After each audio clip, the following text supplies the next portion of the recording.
Hello, and welcome to a special edition of Up Close on METV. I'm Charles Clapsaddle, Station Manager for Manatee Educational Television. And it's been our privilege over the last few years to produce programming of great importance to this community. And I can't think of any other program that's important than about health, and specifically about heart health. And we've been very privileged over the past few months to be involved with Dr. Srinivas Iyengar, who has produced a program called the Pulse of Manatee. Dr. Iyengar, thank you so much for joining us Charles, here today. Thanks for having me. I know that you're a very busy man, and I know that you have a lot of responsibilities, but I think as the basis from the programs that we've done, I thought it was very important for this community to know some about the background and the importance of the work that you continue to do, not only in this community, but specifically for Braden and cardiology. Well, Charles, once again, thank you for having me, and I'd like to say that me and you have both worked on this program, the Pulse of Manatee, for the last couple of years, and we've tried to impart some of the knowledge of the local physicians to the community. But I think it's important that people understand that it's not just about giving them the ability to see a physician in a hospital or the office setting, but again, the slogan of the Pulse of Manatee, which is a positive mind leads to a positive body. So I think that's going to be something we're going to be talking about a little bit today, about telling people at home that they need to think about their health a little bit more in depth. Well, I must say to you, Doctor, that you're to be congratulated for kind of creating more of an awareness and a sense of education and providing great information and outreach to this community about the great things for heart health. And we're going to get into that and some of the details. But first of all, kind of let's set the table a little bit. And I'd like to find out a little bit about your background, where you came from, where you went to school. And I have some great information here that I want to share with you. But where did you grow up? Well, I was born and bred in New Jersey, and up for the Northeast, obviously. And growing up in New Jersey in the late 70s, early 80s, at that time, things were changing quite fast. And my parents were immigrants from India. My mother's a physician. My father is an engineer, who's also a professor of electrical engineering or mechanical engineering and mathematics. They had a very strong emphasis on academics. Unfortunately, I had a strong emphasis on playing sports and not really concentrating too much on the books. So naturally, we had a little bit of divergence early on in my life. Also, I felt that my interests were not necessarily science related. Though my parents would love to have me interested in medicine at an early age, that wasn't what I wanted to do. Right. To be quite honest, I didn't know what I wanted. I just wanted to go through school, have friends, play sports, do what kids do normally. So I can honestly say this wasn't something that I was born with a stethoscope in my hand.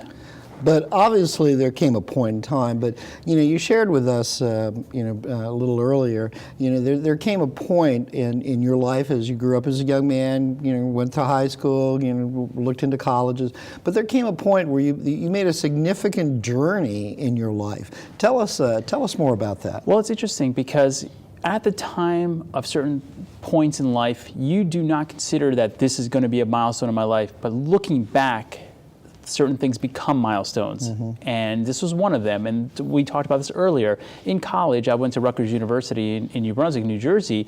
I had studied martial arts while I was in college, and I actually have a black belt in Shotokan karate. The timing when I was studying the martial arts, there was an individual who had studied at Princeton University, which was a couple of miles away from Rutgers University. And he had actually gone to China and started a program for martial artists from America to come train at the Shaolin Temple in China. And the Shaolin Temple in China is historically known as the birthplace of Kung Fu. And as David Carradine has made very popularized, and Bruce Lee and Jackie Chan and all these other movies you see on movies now. The Shaolin monks. The Shaolin monks, they really exist. They really do train every day in martial arts at this temple. And at the time, as a graduation present, my parents, I explained to them that I would like to travel abroad and have the experience of life. And I suggested going to live with the monks. Now, my mother was a little confused, but she was happy for me. My dad felt that if I go, at least maybe the monks will kick some sense into my head. So I went to this trip, and what I learned when I was there was not some ancient Zen riddle or how to break a rock in half with my hand, but rather the work ethic was the big thing, was effort, putting in time and effort into what you want to accomplish. In a 6-week span, I lost 35 pounds training day and night with these monks who lived, ate, and breathed martial arts. It wasn't an after-school event for these individuals. Exactly. They lived it. And not only did they live it, they believed in the spirituality and the mentality behind the actual physical aspect. And that moment or that time shaped the positive mind, positive body theory, because you've had to think positive, you have to think better before your body becomes stronger. And interesting enough, when I did return from this trip, my father asked, did the monks impart any wisdom to you? And in my side note laughter, I said, of course, but unfortunately I don't speak Mandarin.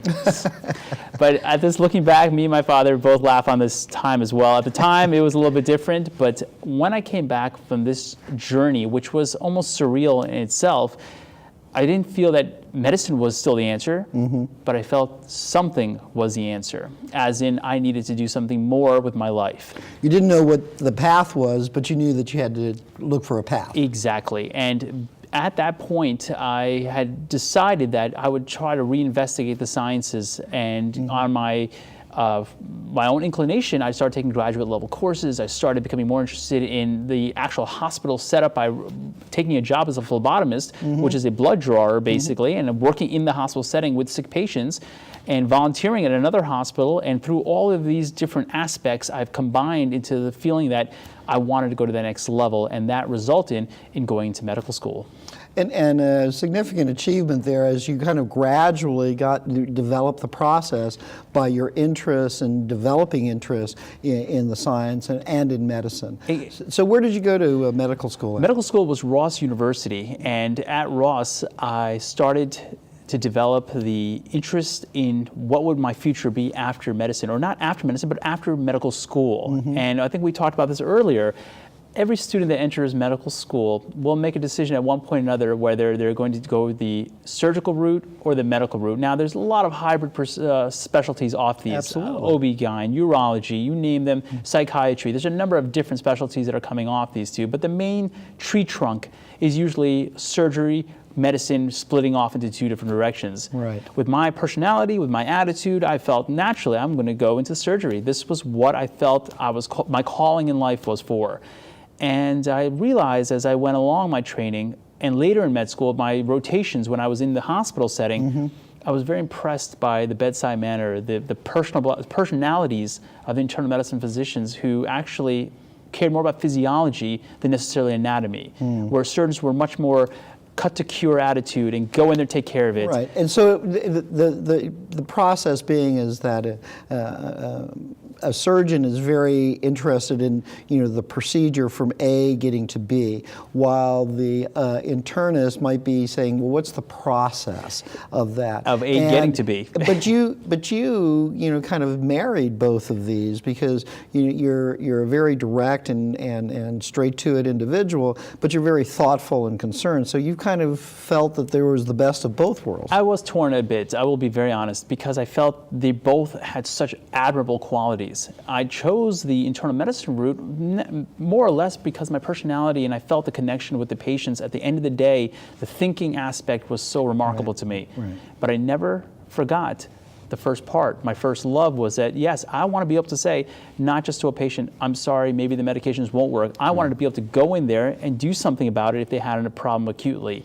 And hence why I eventually ended up with cardiology and interventional cardiology on top of that. So I feel like at the end of the road, or not even as my road continues, I will never say it's the end, but as the road is continuing, I feel that I've married the two specialties in surgical aspects by going in and doing something acutely to help a patient, but also keeping the mindset that I'm helping the patient through a thinking process and the bedside manner that comes with it. And I think one of the things that that you identify as an interventional cardiologist, and I think that's the kind of the marrying of those two different mindsets. Let's go back to your medical school days, if we can, for a moment. During this period of time, did you feel that there was a mentor or somebody that took you aside and said, Srini, I want to talk to you about not only the importance of medicine, but how you can make a difference? Was there someone there that you felt that, or many people that served as those kind of mentors? There were a number of mentors during my process throughout the course of my training, from med school days on set to where I am today. I would say the one that stands out significantly to me is Dr. William Abraham, who is the chief of medicine, chief of cardiology at Ohio State. That's where I did my fellowship in cardiology.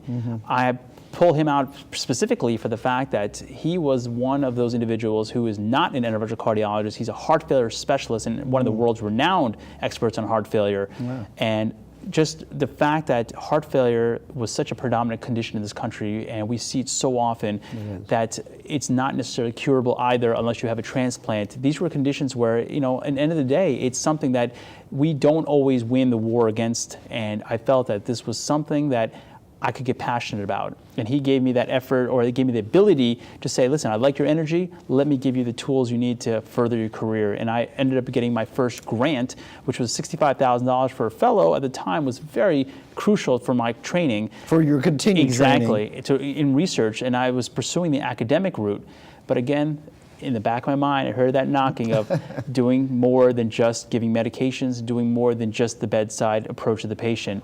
And instead of having me stay as a heart failure specialist or a transplant specialist, Dr. Abraham basically supported me 100% to say, listen, you don't want to stay in our realm of heart failure, well, then be the best interventional cardiologist you can, and supported me leaving Ohio State and going to the best institution for interventional cardiology in the country at the time, Columbia University. Now tell us a little bit about that, because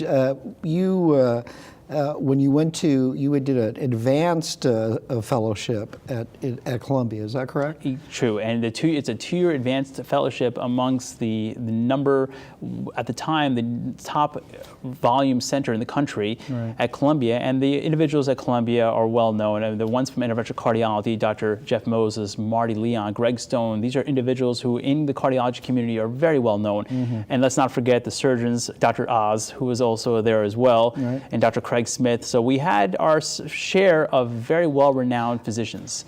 And at this institution, what I accomplished, or what I was given the ability to do, was a number of procedures that were cutting edge, things that were not even seen in the public setting, because in the academic What a great research, environment for a young physician to be in that group, that select group of people, and to be able to use that cutting edge technology and cutting edge procedures. And that's the best part, is that at the time that I was in training, there was a new procedure called TAVR, which is called transcatheter aortic valve replacement. It was brand new, it was only in research form, and what it recalled, it was the aortic valve, which is one of the 4 valves of the heart, was being replaced through the groin, not having the chest open up. I saw the first 20 or 30 procedures done in this country when I was there, and it was amazing. And now it's a kind of a standard. And now I'm performing the procedure, and here in Manatee community, and we're doing it on a day-to-day basis, and it's amazing because our patients, my patients, are benefiting from the research that was done years ago. And I honestly, Charles, and this is being very fair and honest about this, I may do a lot of things to help people, but this is the one thing that that is truly gratifying, just seeing a patient come off that table 3 or 4 hours later and say thank you, and being able to walk. It's amazing. It's really, really deeply spiritual and deeply fulfilling. And I would suggest to you, doctor, that in the area of your expertise and your dedication is that you're seeing your patients, as a result of the work and the effort and the skill that you have, recover and live full and happy lives. It's got to be such a rewarding experience for you, both to see the happiness from the patient itself, but also from their families as well. It is true, and let's go. If we're going back a little bit further too about why I chose even cardiology to begin with, heart disease being the #1 killer of Americans right now, and the heart is an organ which everybody can relate to in some form or another, in the sense that, a broken heart, lovelorn heart, heart issues in the past with your family. There's so many different aspects of heart conditions that we know about. The fact of the matter is, the heart itself is the world's greatest engine. It produces a lot of different things that we're still learning about. and there are aspects of it that we can treat acutely or chronically or both. And I feel that it just gave me, as a medical student going to residency, something of an avenue to say I can take that physiology aspect, but then I have this beautiful piece of anatomy that has so many wonderful attributes to it. The intricacy. The intricacy is amazing. And I think that we can take that physiologic aspect and investigate it, but I can also go in that artery and open it from the anatomic standpoint if I need to. So I think those two made me really believe that cardiology was the best field for me to go into. But I would also say to you, doctor, you know, I mean, obviously the number one killer is heart disease and heart attack. The thing is that in America, you know, there are so many things that lend themselves to heart issues. No exercise, or little or no exercise, diet, obesity, diabetes, smoking, all of those things that lend itself. So there is this, all of these factors that affect that heart. And then you, in turn, as that physician, years after these individuals have undertaken these things, are in a position to say, here's what I can do. Here is your condition, and this is what is going to happen. Exactly. There's risk factors that are present out there. And you mentioned all of them, the real big ones. I mean, smoking being the biggest, but blood pressure, your cholesterol, diabetes, knowing your family history. I think everyone watching right now should really take that into account. Say, well, what is he saying right now? He's saying that, do I have any of these things he mentioned? Do I smoke? Do I have high blood pressure? Did I check my cholesterol recently? What about mom and dad? What do they have again? Do they have something with the heart? Something happened here? Take that into account. Understand that if you haven't had an event, you can potentially avoid that event. You have to curb the behavior. And that's something that you at home, people watching, have to take into account, because self-responsibility is huge. And I think that's something, you know, which we want to talk a little bit more about. But, you know, one of the things as you came out of Columbia is that, you know, as a physician training with, you know, the elite of physicians and learning from them, you know, you found it, you know, in your position that I want to go and I want to practice. And how did that practice come here to Manatee County? Well, interestingly enough, I lived in Manhattan, and Manhattan to Bradenton isn't the natural segue. You know. I wouldn't think so. No. I think the important thing was, for my specialty, training in Columbia and New York was great, but to practice in that environment really didn't lend itself to my career success, because at the time there's multiple medical centers, hundreds of doctors within every square feet of Manhattan real estate, that I felt that I need to do something outside of that realm, but I also need to grow and have the patient population where I know that I can work with and where I can see the most benefit. And Florida, being a very heavily retiree state, or having a state, there's a number of individuals here. The demographics of seniors it continues to rise. Exactly, and with seniors and with individuals over the age of 60, heart disease rises, and so does vascular disease, so does all the other complications of these disease processes. So coming down here was a natural segue from training to come down and see the amount of patients that I'm working with. Now, volume isn't everything. You want patients to get better. And that's the big thing here, is that what I found and why I've stayed in Bradenton is that my patients and myself, we've had the greatest relationship. We have great rapport. I've had the ability to have these patients say, you know what, I am going to stop smoking, or I am going to come to see my primary care doctor. Not even you, doc. I'll come and see my primary care every 3 months and get my blood pressure better controlled. I don't have to put a stent in everybody. I don't have to tell them that down the road you're going to need a new heart valve. We can avoid these problems basically proactively beforehand. And I think that's a critical thing, and I think that's something that you've demonstrated, you know, not only on the Pulse of Manatee, but also on your appearances on the NBC show Daytime, which you've, you know, appeared on many, many times, is that you are very proactive in getting information out there. And, you know, I have to applaud your choice of guests over the period of time that we've done Pulse, because these are people that are very instrumental in providing information so people can make a change in their lives, you know, for the betterment of their health. But I want to take a moment here, if I may, to talk about your practice within Bradenton Cardiology, which enjoys a wonderful reputation, and you're with a great staff of colleagues that you work with. When people come to you, doctor, you know, they're in a position and thing where they need help. what is the thing that you take them through when they come and see you and they knock on your door and say, I'm having an incident, or I don't feel weak, or I'm experiencing pain, or whatever? How do you initially walk them through this process? I think the most important thing is asking what's happening with them.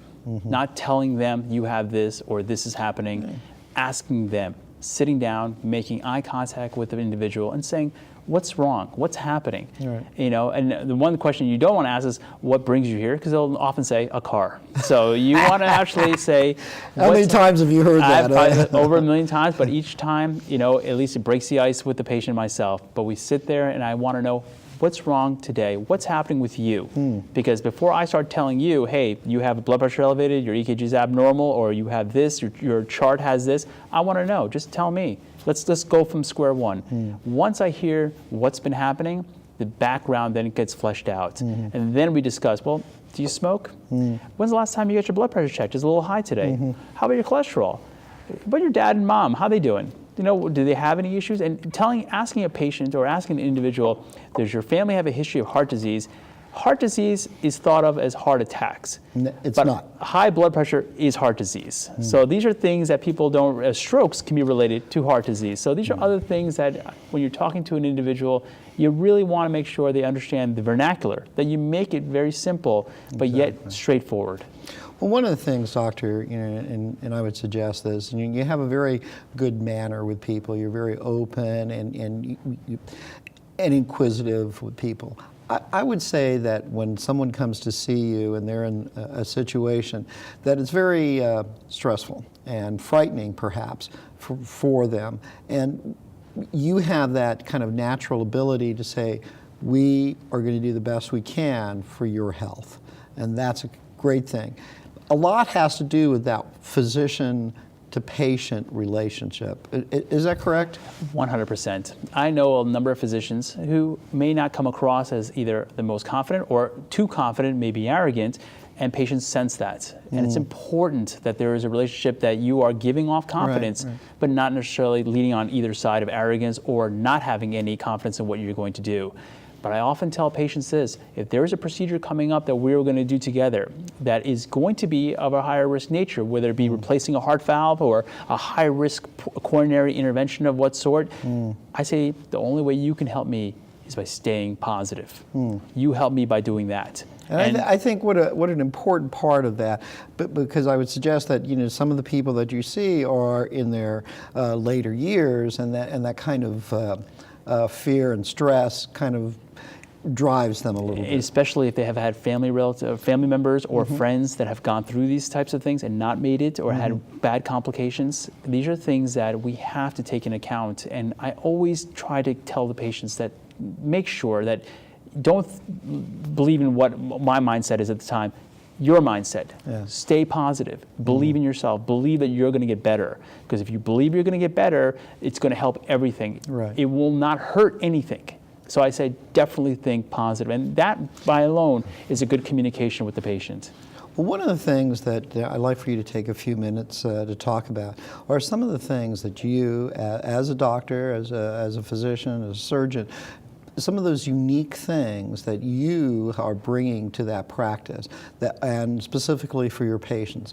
There are new techniques that are developed every year, I would say, but in order to do those, one has to be proficient, knowledgeable, and confident that those are going to be of significant value to your patients. But there's a lot of new technology out there, and there's a lot of new procedures, and you're kind of leading the way on some of those, aren't you? Absolutely. And Charles, the one procedure which we talked about earlier, which is I was lucky enough to have the earliest training and the only physician in Tampa, Bradenton, Sarasota area to be exposed to this, was called TAVR, transcatheter aortic valve replacement, which is traditionally an aortic valve is a valve in the heart that when it gets tight, it's called aortic stenosis, which means less blood comes out of the heart into the rest of the body. Patients often have chest pain, shortness of breath, they pass out. Historically, the only treatment was open heart surgery, major open heart surgery. A number of people, though, the surgeons would turn down. They would say, you're too high risk. You're not going to make it off the table. What options are there for the patient? None. They had no options. So historically, you either died with your tight valve or you had major open heart surgery, and there was no in between. In the last 5 years, though, the technology has rapidly changed and improved this new device, which is basically a valve placed on a stent going through the groin. We can actually go through an artery in the groin and place the valve in the old valve and replace it with this new valve on the stent. So there's no cutting open. It's the same. It's a procedure just like a stent replacement. Exactly. But much more intricate, I would say. Exactly, intricate, and still there is risks obviously in doing it, but the major issue is that these are patients that didn't have an option. You're giving a patient that had really nothing, and you're saying, listen, we can try to give you this quality of life, because at this point, let's be honest, Charles, when the patient is 85, 90 years old, you're not looking to have them live 50 more years, which you would even a younger patient getting a heart valve replacement. Exactly. You're giving them quality as well as quantity of life. So doing this procedure, and I can honestly say, I have done 1,000 heart attack patients in my time, potentially, saved all these lives, but for the 50 or so heart valve patients we've done, I've had more benefit from these patients than I've had from anyone else, because these patients, after we replace that heart valve, a few hours later, they're off the oxygen. A few hours after that, they're walking. A week later, they're playing with their grandkids. They're walking to the mailbox. They're holding their spouse's hand again on the beach. These are things you cannot write. You cannot. It's a remarkable achievement. You can't quantify, and that's the thing that I feel that makes me, when I sleep at night, I'll be honest, Charles, it's the best feeling. And to anyone who's interested in medicine, watching, potentially thinking about that, that should be your drive in life. You know, forget any of these financial or egotistical issues that come along with medicine. These are the things, these are the moments where you cherish doing what you're doing. And it's a quality of life. And I think as a physician with the people that you work with, you're very dedicated towards doing that. But as you mentioned earlier, Doctor, the thing is that America is not the healthiest country in the world. There's some critical things that are going on. There's an epidemic of childhood obesity that lends itself to later in life diabetes. There's all sorts of things. And as a physician, and you look at this, it must be kind of disconcerting for you to see this consistent pattern of bad behavior that you as a physician and your fellow physicians are going to have to try to solve. And Charles, a great point there, because I don't want to be the person telling you, don't worry if your 12-year-old kid is getting obese and diabetic, I'll put a stent in him later. That's terrible. That's not what I want. I want that 12-year-old to say, listen, stop eating that. Let's remove that from the schoolyard, or remove those junk food machines where they're at. Let's not make McDonald's the choice of meal for these children. Let's make sure that they're out there playing every day and not playing on a video game. I mean, these are things that the parents and the around the school nature should be supporting. But again, the problem is that we don't have the infrastructure in certain areas to support that. It's just that financially, it might be easier for that child to get a sweet snack than an apple. It might be easier for that child to say, I don't want to go out and play. It's just easier for me to stay at home because my parents are working all day. I don't want to be out by myself. I mean, these are things that are lending themselves to these problems. And I really believe that as a society, if we want to stem this tide of disease in the 50s and 60s and 70s, we start when they're in their teenage years and before. It's an excellent point. And I think, it's not just a county problem or a state problem, this is a national epidemic of, of risky health behavior. And Doctor, we're kind of winding down. I want to give you an opportunity to talk a little bit about as a physician, what are those critical things that are important to you as those patients come in to see you? Obviously the class 1 training and ability that you have is there to help everyone. But when a person comes to see you and they sit down with you, what do you as a physician want them to take away?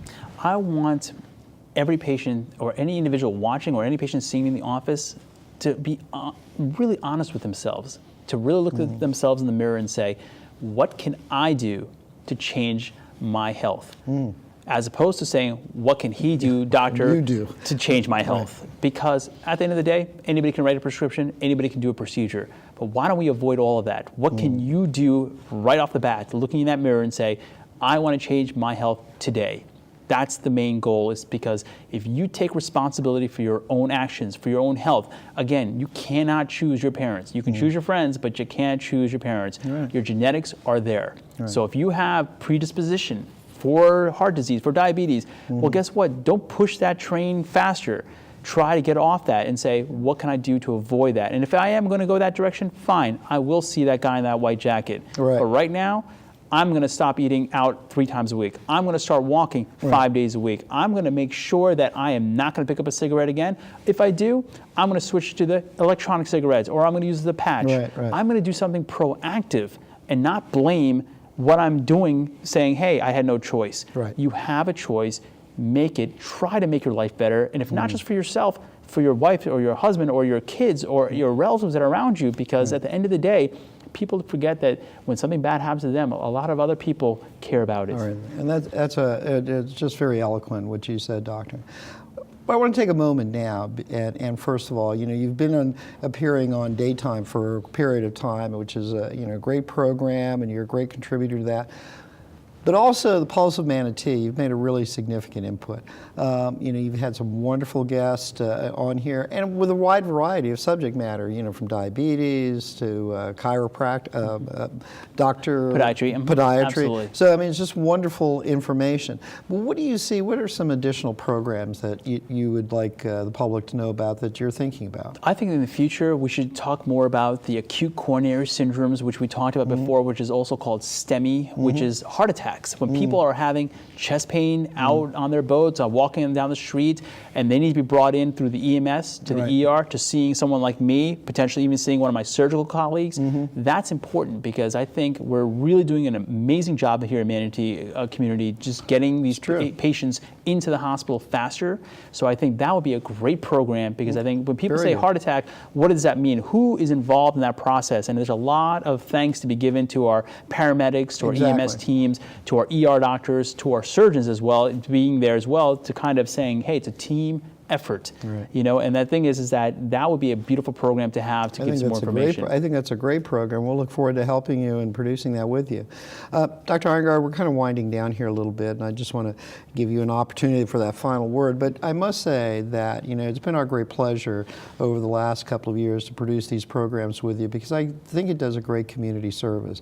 And I think the passion and the dedication and the commitment that you bring to this is indicative of all of the great doctors that we have in Manatee County, but I think you bring that enthusiasm, which is very important. So your viewers who are watching this says, I really should go have my blood pressure checked. I really should be starting to do things.